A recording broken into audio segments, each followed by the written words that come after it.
So if he was being attacked for the winning percentage or why are we not winning championships here, it's been since what, 02?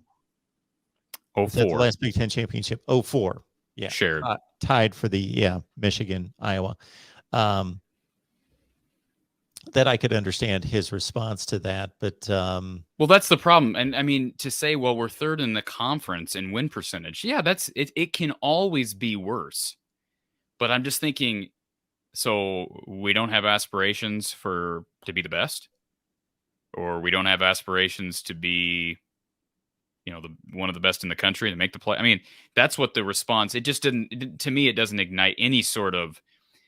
And I know maybe it's not his job to assure the fan base, but in a kind of way it does, because these fans are the ones that are coming to these games, and the fans are the reason, right? The fans are the reason why this program can pay Kirk Ferentz how many millions of dollars, and obviously the big boosters have a lot to do with that, and they're going to keep coming to games, and he knows that they're going to keep paying money.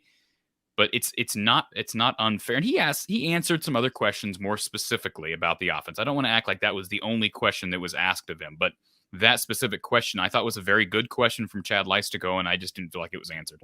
He did endorse his coaching staff. He did endorse Brian Ferentz, Ken O'Keefe, and his staff, and said there are not any changes on the horizon. So that's no surprise either. I heard Ferentz make one comment concerning the offense, basically just that, we're in the process of reviewing the offense and determining what can be improved. It was a pretty generic answer, but he stated it in that way.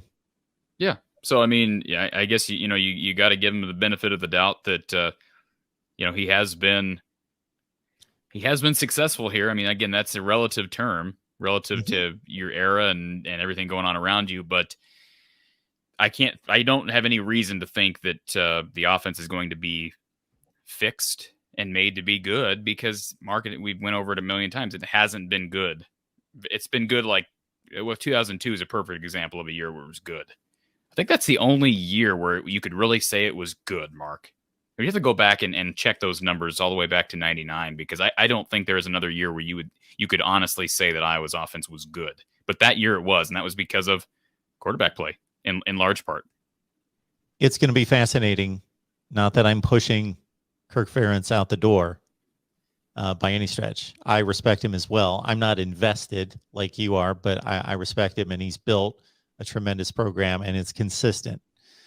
It's going to be fascinating, though, to see the contrast in the next head coach, to see, because typically in that introductory news conference, you get, this is where this program stands, and this is where I want to lead it, and this is what is important to me, and this is what I aspire to do. Absolutely. And we've said this over and over again. We got a lot of time over the next 7 months to break down. Because are we 7 months? When's the first what's September 3rd is the magic day. September 3rd is that first Saturday.